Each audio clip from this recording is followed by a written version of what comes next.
Good. Okay, welcome everybody. We are very excited about Saturday. We've got another pads practice on Thursday that will be very physical like the others have been. And then we'll have a Friday practice in shorts. It's very much like our Thursday practice before the game. It'll be about an hour. It'll be more getting loose, running through things and preparing for the spring game more than anything else. But it's sad that we've had so many guys out with injuries throughout the spring, but in another way it's a blessing because you're forced to coach other guys and you're forced to coach some young guys that you might not have been coaching as much if the other guys had been out here. And one of the things that we've got to do is play more people and create more depth, and that's been a blessing to help us do that. So a lot of young guys have been forced into a lot of duty. This all spring we've been out without our most experienced tight ends and most experienced wide receivers. So a lot of young people have taken snaps they probably wouldn't have gotten, and that's a blessing in itself. It's a really good freshman class, and we feel like that the transfers that we've gotten are all going to help us. And we feel like the two that are coming in here in the next month are going to help us with Zach Greenberg and Leftwich. We think they're both really good. Ja'Kai is really a good player. He's played at this level. Leftwich is a tough 310-pound interior guy, so he can play center and guard. So that'll just add to the experience that we've got inside. We've worked very, very hard this spring on a few areas, but number one, fewer penalties. We've had too many penalties. We've got smart young people. We've got good coaches. We shouldn't have penalties. And as we've talked to them, we don't want to have any pre-snap and post-whistle penalties. That's just absolutely lack of discipline. And then most of the penalties that you have during a ball game are either offensive holding, defensive holding, or defensive pass interference. I mean, the large majority of the penalties. So you've got to cut out all pre-snap penalties, all post-whistle penalties, and then try to limit the number of holding and pass interference penalties that you have during a game. Second thing we've done is we're more aggressive on defense. We're attacking more. So we're looking at every tackle for loss and every sack, because either one of those usually change a drive. It's hard for a college team to have an 80-yard drive when they have a sack. And likewise, then you're looking at offensively who caused the sack and who caused the tackle for loss, and why.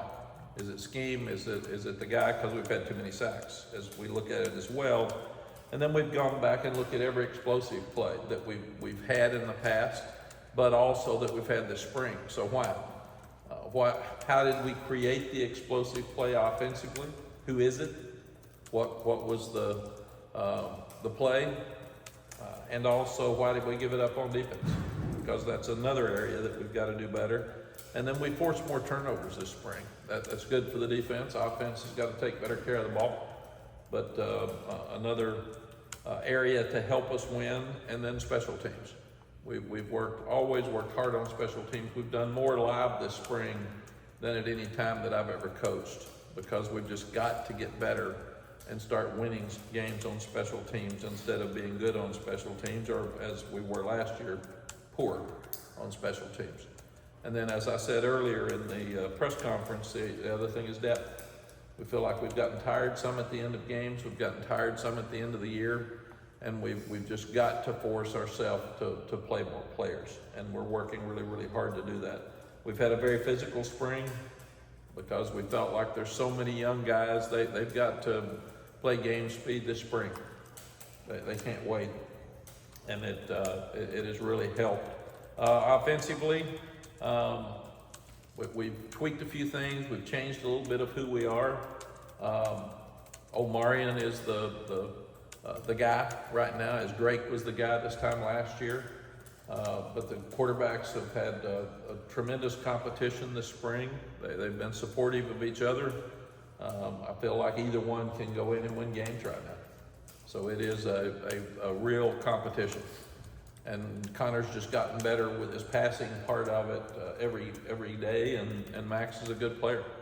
So both of them, we could start today and really not worry about it. We've worked a lot on red zone. We've worked a lot on situations. We've worked a lot on two-point plays. Things that we know are critical now in college football. But we've had tremendous competition. We've been good against good all spring. It's been every day, it's been the best players against the best players. So when you come in as Howard Sampson and you're blocking Kamen Rucker, that's as good as it gets. So you got to get better. Or you've got Trey Green blocking Des Evans, better be ready to play. And those guys have played at a very high level. Bo Atkinson's is having a very good spring.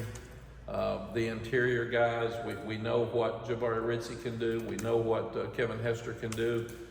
Travis Shaw's really stepped up. He has played at a very high level all spring. And he's so hard to block that he's made a difference in the middle. Amari Campbell stepped up. It's hard to replace Seth Gray, but he stepped up. We're still looking at the next two linebackers. We've got a group that are all a lot alike, and somebody needs to separate and step out of that group and be ready to play. And really pleased with the secondary. We're going to be deeper and I think better in the secondary than we've been. And I know right now we're better on defense than we've been. They're playing with more confidence. We've got more depth, and they're playing at a very high level. We want to thank the guys that have gone in the portal.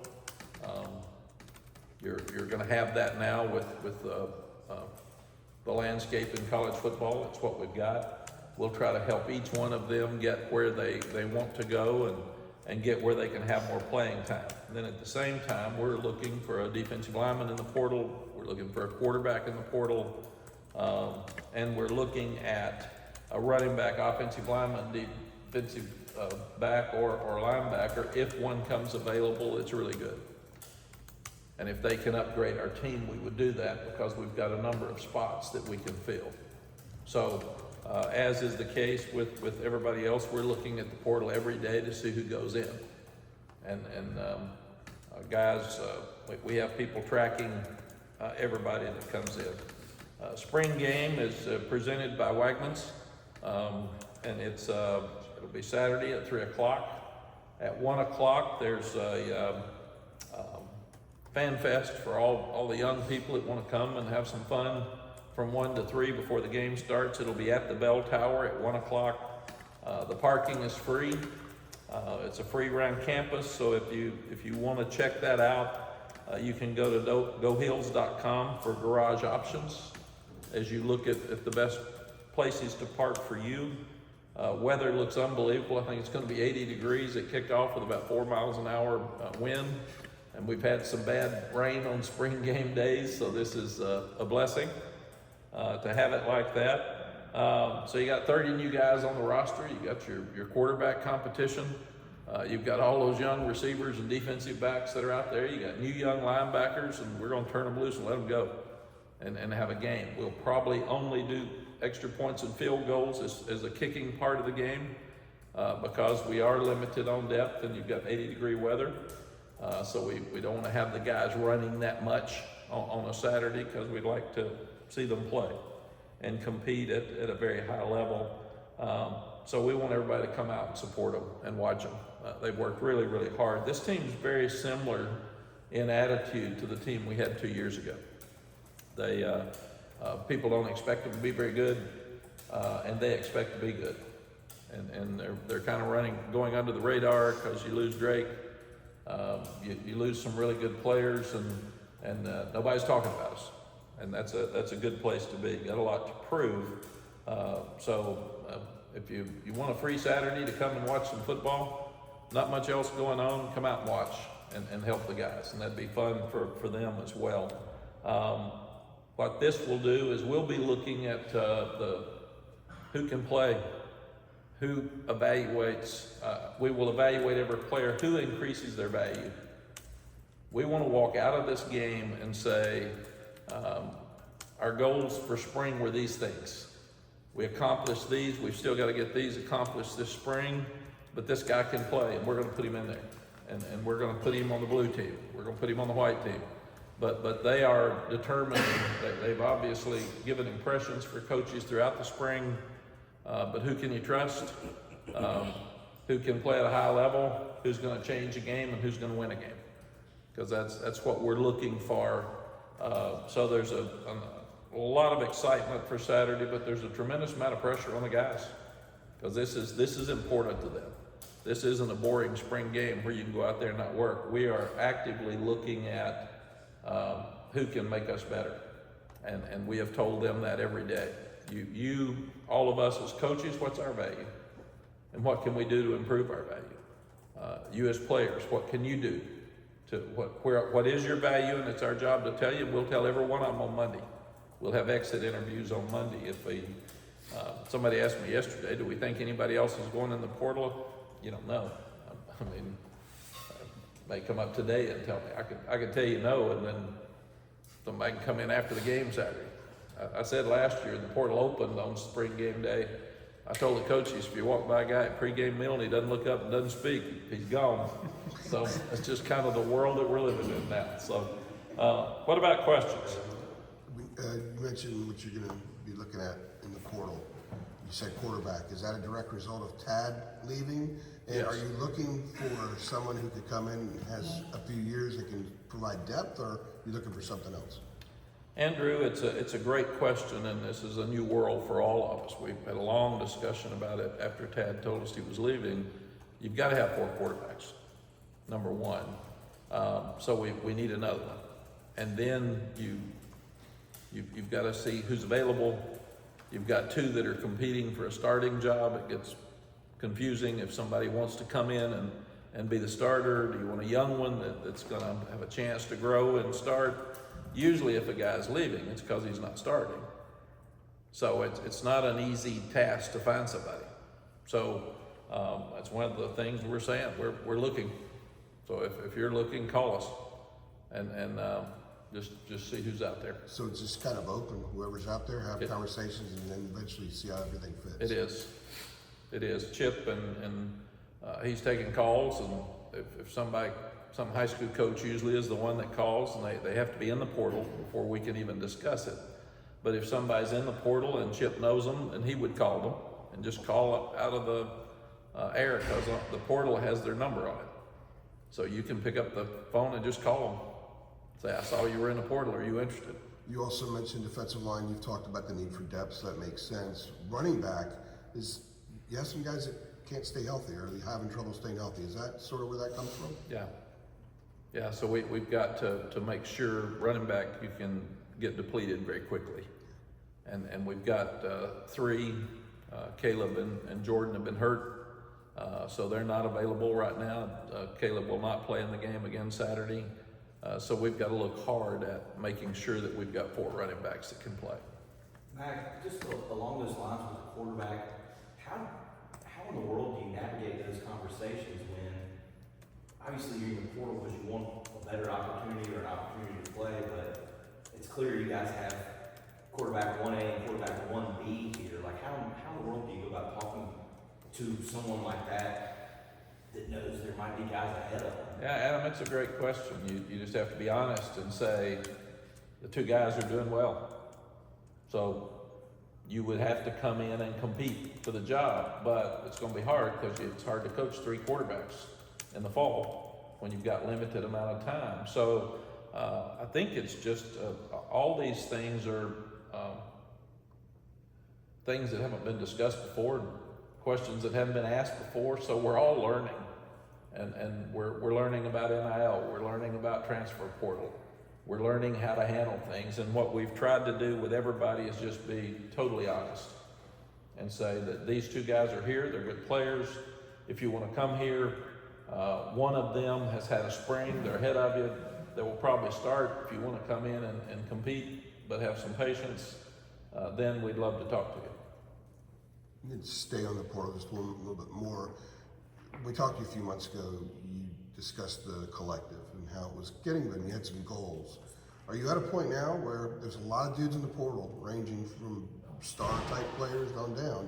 Are you at a position now where the collective can actually help you in some of these areas? Yeah, we've made a lot of progress in our collective. We're still not where we need to be. We still need people to give to the collective. And I'm working as much to try to build up the collective as I am coach right now, very honestly, because it's very, very important moving forward. And I don't know that it's going to change rapidly. I think it will change over the next couple of years. I'm not sure it's tomorrow. How much, Matt, will the spring game Saturday impact how you view the quarterback competition moving forward? It'll be really important because it'll be the first time that they have played in this offense in front of people. And we made a decision with the ACC network that we didn't want the spring game on TV because we're looking at a lot of different things. And we felt like that we could highlight our players, especially in an NIL world right now. You can have Kamen Rucker interviewing on TV. You can have J.J. Jones. You can have Natrone Means. You can really celebrate your program easier in some ways if you have a highlighted all access rather than just a game. So we did that. We'll have to look at it and see what we thought. We'll get your opinions. We'd love to have those and get with Jeremy and say, do you think it's better to highlight the program by doing an all access or a spring game? But we just felt like this year, everybody else was doing spring games. We got some new things at quarterback we're doing. We got some new things on defense we're obviously doing. So it wasn't best to just put it all out there. The quarterbacks be doing similar situations. In other words, that each behind the first offensive line, each playing the first team defense to level it out. Yeah, we haven't talked about it for Saturday yet, but I would think we would continue to do the same thing all spring. Connor Harrell, Max Johnson have had exactly the same number of snaps with the blue team and the white team. And we felt like that's the only way to evaluate it. Now, when we get our tight ends back and we get our older receivers back, they'll look better. We'll have 2 new offensive linemen in the fall. So they're going to have better opportunities with more experienced players in September or August when they come back than they are Saturday. So understand those receivers are freshmen, redshirt freshmen out there. Tight ends are freshmen, redshirt freshmen. So it'll be a real young group. So it's been interesting to watch them.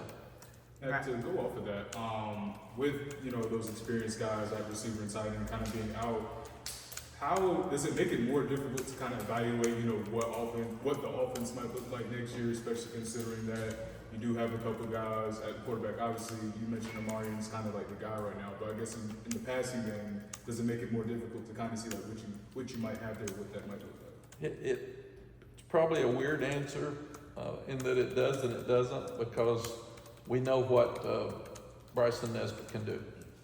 We've already had him for 2 years. We know what John Copenhaver can do. We know what those receivers are capable of.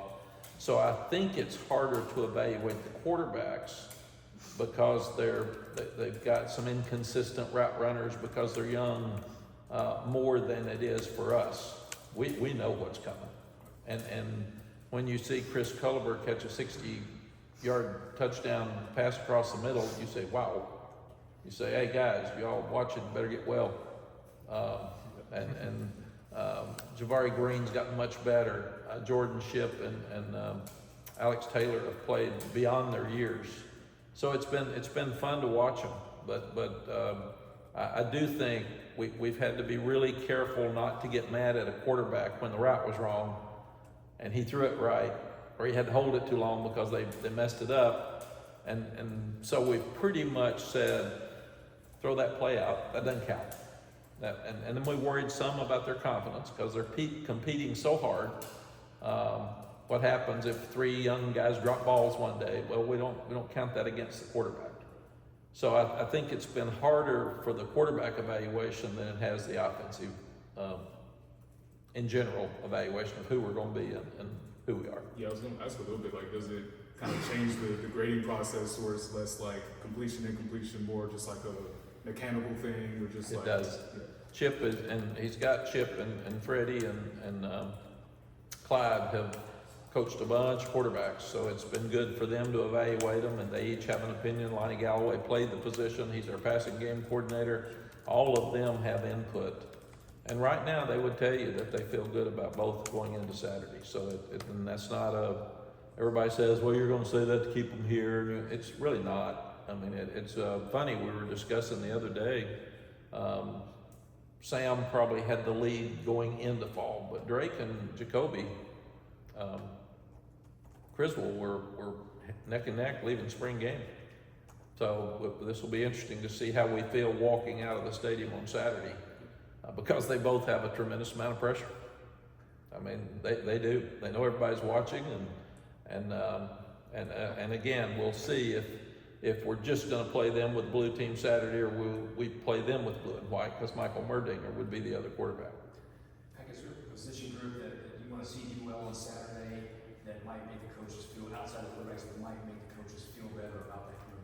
Yeah, I'm really looking at, I want the offensive line to continue to show what we've seen this spring. They've been more physical. You know, you got 2 tackles now, they're 6'8". I mean, we look different. Willie Lampkin's really stepped up. Austin Blaskey's done a good job in the inside, and Malik McGowan's done a really good job. It's the first time he's been able to play much, and he and Adorno are fighting, really, and Zach Rice are all fighting for that other guard spot right now. So it's been interesting competition, and we're really excited about Aiden Banfield. He's a true freshman that came in. He's about 290, and he's looked really good. So it's been fun to watch him. I also want to see the linebackers.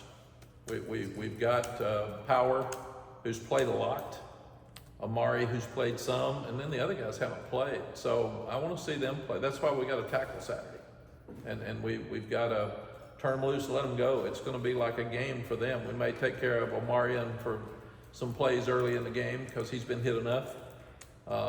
Powers played enough. We'll take care of him some. Everybody else got to play, and we'll turn them loose and let them go. And we've got new corners. You know, you look at Elijah Huzzy's back at corner, but you've got some new guys that have come in and haven't played very much. You've got some new safeties. A couple of safeties will be out there in a gold jersey, which means they can't tackle, but we still want them to get every mental rep and have to run and put themselves in the right places, and then we'll just blow the whistle if they would have had a collision or pull it off. I'll kind of control that on the field, but I think those are linebacker, secondary. We've got to get better in both those areas, and offensive line. Coach, you talked about just the importance of Heels for Life and the NIL collective in terms of, you know, being able to recruit, go in the transfer portal, draw guys here. What is the role of that in terms of retaining players, especially you look at Amari Hampton, for instance? Yes, the first thing you got to do is make sure that you can retain your roster. So that's the first thing. And we're trying to sign players that we feel like will not leave here. They like the school enough, they want the education, that if they weren't going to take a lot of money in the first place, then they're not going to take money after they become superstars. Just like Kamen Rucker. Kamen was not highly recruited. Ced Gray was not highly recruited. They weren't offered Power 5 scholarships when we offered them. Omarion was very highly recruited. So you want to take guys that love it here so much. That's why we try not to talk somebody into coming in recruiting. We try to educate them on who we are, and then they need to really want to come here and be passionate, and we tell them. And we don't want you to come here if you're going to leave when you have a great year. So we're really talking to them about a 40-year decision, not a 4. And it's working. This freshman class, they have done an amazing job of doing everything right, and we like what we see, and your accountability off the field carries over to on the field, 100%. And we've said, be on time, do what you're supposed to do, go to class, give us 100%, or we can't trust you. And that's part of all of us with our value. If we're going to be lazy and not show up for work, then we're not going to get to keep our job. And that's no different from them. They're just teenagers. They're just young people. But absolutely, retaining your roster is a huge part of college football. One of the mistakes that was made is if you take NIL, the intent was right. We didn't have any guidelines, so we got to get that fixed. Transfer portal, the intent's right, because if you've got some guys, we've got some guys that aren't playing as much as they want to, they ought to have a chance to go somewhere else if they want to, and that's fair. I got that. I hate it when a guy transfers 5 times and it gives a guy an out when he needs to fight through some things. That's the question mark. But I do think Joe Burrow would have been a 3rd-team quarterback at Ohio State his whole life, and he wins the Heisman. So you look at some of those situations, I'm okay with the transfer portal. I'm okay with guys making money. The combination of the tampering with NIL and with the transfer portal is really, really dangerous, because you shouldn't be buying people off other people's teams. And that's what's happening, and that's the sad part. That's where it's not good. Yeah, and just building off of that again, you talked about kind of tampering and these schools are offering Drake, for instance, this much money to go and transfer there. What is the importance then for you guys in terms of your value proposition to your players, like with Heels for Life, again, and retaining people? Yeah, I'm fighting really, really hard with Heels for Life to make sure that our players have a fair shake with NIL. I don't want them just to stay here for money.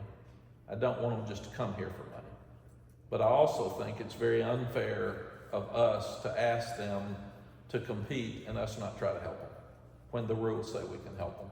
So it was funny, I might have mentioned this previously, but I went on a Nike trip, and Nike executive got up, and the first thing he said was, college football's never been in a better place.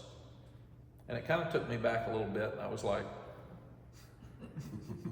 really? And he said, crowds are better, TV ratings are better than they've ever been. We're starting a playoff. We're the only ones that haven't had a playoff like everybody else in sports. We're having a playoff. There's so much excitement. Kids are getting paid. Some of the kids need some money, and they're being taken care of for the first time in their history. Transfer, if you don't like what's going on, the setup is better than it's ever been. And I think that's true. And it kind of got me when I thought about it, but we sit and gripe about the things that we don't like and aren't working, but a lot of it's working and the rest of it's fixable. And I think that's the thing that got me when I came back to the players and said, yeah, you're playing at maybe the best time to ever play. I mean, I made $15 a month. That's what I had. There wasn't any cost of attendance, there wasn't any academic stipend, there wasn't any parking paid for. And I love that they called it a laundry check, $15 a month, and I waited for it, because if I was gonna have a date, that's the way I took her to the movies, with my $15. So things are good. And we've just got some things we've got to get fixed around all of the wonderful things that are happening, and not be so negative about it. Regarding the spring game, do you guys have your plan, exactly how many live snaps you're going to go, how you're going to lay that out? And if not, what is the percentage, so people will know and we'll know, Yeah. and how much of it's going to be full contact? What we've been doing is we've been having about 15 to 20 thud plays with the older guys, the Omari and the Power. They've been the only 2 we've taken out. Kamen will not play because he's got his finger operation. So we'll probably have 10, 15 plays that are thud, and then we'll have 40 to 60 that are scrimmage. They're a game. So don't gripe about not hitting enough if you don't want to come. I mean, you can stay at home without bitching, but don't gripe, because these are facts. We're going. Guys are playing football. We're going to play football. Yeah. Coaches are going to be in the press box. Coaches are going to be on the sideline. ACC officials. We will have a game. And we're going to have pre-practice like we're going to have pre-practice at Minnesota, pre-game. And then we're going to go. So the hotel and everything? I'm sorry. No, we're not going to go to the hotel. And we're thinking about, we may have the bell tower walk. We'll tell the fans if we do, because just the freshmen haven't done it. But we're looking at that as a decision here the next couple of days. Mack, I'm doing a story on Caleb Frost. How has it been working with his schedule with baseball and working with Coach Forbes to manage his workload so he doesn't get completely overwhelmed, because it's a busy time for him? Great question again. Number one, I'm so proud of Coach Forbes and what they've done. I was able to go watch some of the Notre Dame game, and well, we're playing good. So I'm excited for him because I really like him, and he's a tremendous coach. And I saw Coach Fox at the game, and it was fun to see him there. And he's so proud of what Scott's doing as well. Number two, we had 2 or 3 guys that they're interested in.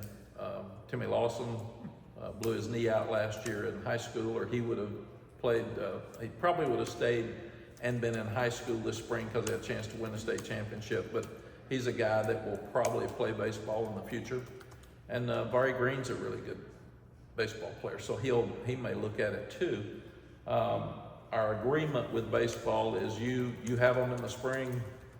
If he has some free time and he wants to come over, and he's been at a couple of practices where he's actually practiced. We haven't let him hit because we didn't want him to get something banged up and it affect his ability to play baseball. But we think he's really good. He's got a chance to be the starting star, and he played so well in the bowl game, and he's a difference maker when he's out there. And you can only have your rule that as an athlete, whatever our guys, the time that you can utilize them during the week is the same with baseball and football. So if you get 20 hours a week, it's 20 hours with both sports. So we can't take him extra and if he's got a game or if he's practicing, compliance has to sign off on exactly how many hours he's working per week. And he can't come over and volunteer for us, which is kind of strange. So he can come to practice and watch, but if he practices, it has to count in his number of hours per week. So it's 20 hours combined between football and baseball, is what you're saying. Has he practiced this spring? Yeah, I think Jeremy's had 2 practices, maybe 3. I want to say 3. Yeah, I want to say and we just put him in a yellow shirt like we did the injured players because we didn't want him hitting, but he's jumped out there and looks like he hadn't missed a beat. And then our agreement would be that we would have him all summer and that we would have him all fall, obviously. And then they have him in the spring. So basically, as soon as their season ends, he's hopping over to the football. He's back here. He would not, some of the guys on the baseball team will play summer baseball. Right. He wouldn't be able to do that. He'll be with us immediately after the baseball season. Mack, with one punter on your roster, would that be part of your portal wish list at all? We're looking at preferred walk-ons in the portal for punters, and we also have another punter coming in, Asada, and he'll be here in a month. We'll be a better team on Saturday afternoon at 7 than we will be kicking off because we'll be healthy. Mack, you mentioned earlier on about a little bit under the radar this year, but you've been here 5 years. I know probably NIL and the transfer portal has interrupted building that foundation, but the last couple of years you said you've been that close. What was your definition of that close? Winning an ACC championship, getting to play for a national championship. What was that you thought you were very close to, and you may not know until halfway through this year whether you're in that same situation? Yeah, I think it's all the above. You win a Coastal, you got a chance to win a ACC championship, and we did that. We're 6-0, we're 10th in the country. You got a chance to make a run to the national championship, and then we lost some games that I thought we should have won. And is that on the coaches? Absolutely. 100%. Is that on our players and they've got to step it up? Absolutely. I mean, it's all of us. You can't go out there and blame somebody, and it's all of us. We all work every day together, but we wanted to be relevant, Art, and we are. We're a factor every year. We're a team that they look at in the top 3 or 4 every year in this conference, and that's relevant. Clemson's been the team forever. And last year, Florida State stepped up. So it's changing a little bit, but we're in the mix. And when we got here, we won 5 games in 2 years. We weren't in the mix. Nobody cared. Nobody was in the stands. We weren't relevant. So we are relevant. And we lose at 9-1. We lose a Georgia Tech game on the last play of the game. At 9-2, we lose an NC State game in the second overtime. We get beat by a Clemson team where we turned the ball over and had a blocked field goal and did some things that we could have done better. I had an interception for a touchdown. And then we go play Oregon, who's a top 15 team and a great team last year, down to 19 seconds. So is that relevant? Absolutely. Have we got a chance to be good? Absolutely. If we'd won 3 of those games, maybe we'd play for a national championship. So we are close. We're really close. And that's the thing that every focus we've got is to take what we've accomplished, where we are, be very, very critical in our evaluation of what we haven't done well, and step up and get that done so we can take the next step. And I wanted to ask you about Des Evans, who's obviously at this point one of the older guys on the team. We were talking to him the other day. It sounds like he really knows, how he wants to play defense and what he kind of wants things to look like. How different is he now, compared to even like last year, maybe even 2 years ago? Yeah, Jeremiah, I should have mentioned him earlier. He has had a great spring. Like Travis Shaw, he is all over the place. He's been impossible to block. I feel like you look at Kamen Rucker, you look at Des Evans, you look at Bo Atkinson, and then we got to find some more guys. Jacoby Cowan's been hurt all spring. He could be in that mix. And then you start looking at inside. Javari Ritchie got a little hurt, but he's really been quick, and he's better with what we're doing defensively right now than he's been. We said Travis is just, they can't block him. In fact, we've added a stat is who is forcing penalties. Who is forcing the offensive line to hold them. And that's a great thing. Don't gripe about being hold. Show it where it's obvious enough the official has to throw the flag. And Travis is just one of those guys that they hold all the time because he's so big and so powerful. And then you've got Kevin Hester in there, and then you got a couple of young guys. But we should be good enough there to be a huge factor up front and do a better job stopping the run than we've done. Yeah, and kind of going along. Sorry, just to go along with that as well. I guess kind of with Des, do you feel like there's like another kind of level for him? Because he was saying as well that the goal is to be a first rounder in the draft and everything. Do you feel there's like another kind of step for him to go? Yes, he is. At times, he's shown that he can be a first rounder.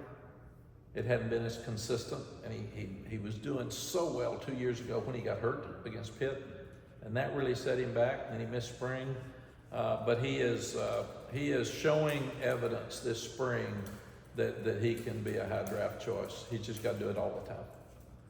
Mack, how has Dre Boykins been coming back from the injury? It's another great question. Dre's out there. He's a guy that's doing everything right now except hitting. So I don't know what he'll do Saturday, but we're playing him a lot at safety. So we've really got some talented safeties. When you start looking at Jakeem Harris and Stick and Will Hardy, and then you look at the young ones, then you see Dre can play star or safety. He's a tackler. He's a tough guy in space. So I'm really, really proud of him. He loves football, and that's a huge part of his life. When he got hurt, I really worried about him. He was so down, and his birthday was the night that we had the South Carolina game in Charlotte. So we actually FaceTimed him from the locker room. But it was hard on him. It was a really hard fall, and he and Power are so close, but Power had to pick him up. And now to see him back out there, and I've encouraged the doctors to let him do as much as he can without getting hurt, because he's got another 3 months or 4 months or something to get well. So we don't want him to be out there Saturday and somebody fall into him. But he's back. He's excited. He's got a smile on his face again, and he's had a really good spring for a guy coming off of an ACL. I assume he redshirted last year, so he has 2 years left? Yes. Okay. We spoke with Trevor. And I'm sorry, we're actually getting out of the COVID stuff now, where you can get back to how many years they actually have. Because at one point you said, I think he's got 6. I don't know. It's just incredible. But now you can say, no, he's got 2. And then we always let them obviously do what they want to do. We spoke with Trevion Green yesterday, and he recalled a story about when you started talking to him, he was at 410 pounds, and you said, look, we want to recruit you, but you got to lose weight. Can you kind of go back to that conversation and how hard of a conversation, as experienced as you are, is it to have with a kid that age who has to overcome something like that? And also how he has gone about doing that. He says he's about mid 350s now, which is where he would like to be. Yeah, he's 6'8", and he fluctuates between 340 and 345. I used to say 240, and they're so big now, it's 3. It's hard to say 350. But you've got to balance being honest and at the same time being fair. And he said, well, can I get a scholarship? And I said, not at this size. And I said, here's why. And you need to get healthier. And to get a scholarship, and especially here, you move good enough, you're smart, you compete, you want to come here. But to do that, you're going to have to show us that you can get your weight down, because normally huge guys that come in eat more when they get here and they get too big. So that's why you take a thinner guy and beef him up instead of a big guy and try to get him down. And he didn't want to visit any other school. It was really interesting. He just wanted to come here. He's a really good student. He's dating a young girl on the track team now. And I laugh at him. The only reason you got her is you're a football player, because she's beautiful. But he's doing really well, and he stayed healthy. He's had really bad luck. He's had a knee, a pec. He's had it. Hurt his pec lifting weights, I think. But boy, has he had a good spring. And he's a guy, we played a little bit at guard last year. So he could do that if we're needing him there. I'm really impressed. I'm pulling for him, because nothing has happened good for him since he's been here on the field. He's just been hurt the whole time, and he's gotten knocked down a few times, and he's twisted that knee a couple of times. And he just gets right back up and goes back to work. So he's one I'm really pulling for, because he's such a special young guy. If I could add, he struck me as someone that has a very healthy perspective about kind of what his path and where he is right now, especially with what you're talking about. When you have a kid that has that kind of perspective, the ability to have a perspective that young, is that kind of rare at that age, especially given the path that he's traveled? It is, and that's what we were talking about. That's why we've got to recruit guys like that want to be here. He hasn't ever mentioned NIL or any. I just want to play, coach. I want to help. And that's the way these kids are. I'll go by sometime and say, I'm working on it. And they'll say, hey, don't worry about it. We know you're working on it. And that's the way he is. He wants to get his degree. He wants to play great for us. And he'd love to have a chance to be an NFL player. And it's fun to watch him. Like I said, we look better getting off the bus right now than we ever have with those 2 6'8" tackles. Art? Mack, can you compare, talk about the attitude and the atmosphere of a team that's not in the preseason conversation as much, compared to the pressure that they might have been feeling last year, and what athletes like to be challenged? Can you compare how this season compares to the last time? Yeah, you want to be in the talk. You want to be in the mix, obviously, because it means you're good enough. And at Texas, we were in the talk every year. Here we've been in some, and we haven't responded to it as well. We've responded from an underdog role better than we've responded to accolades and conversation where people thought we were going to be good. I just think we've got to be here every year, and you expect it. And when you expect it, then you handle it better. But they don't like not being given respect. Do they feel challenged? They do feel challenged, and I think that's it. And they know, they read. One thing about social media now, you've got, they read everything. They know everything that I know. So I don't have to go in and say, you're not in the top 25. They know it. I don't have to say nobody's talking about you. Nobody's talking about you being in the mix. Nobody's talking about you being in the playoff.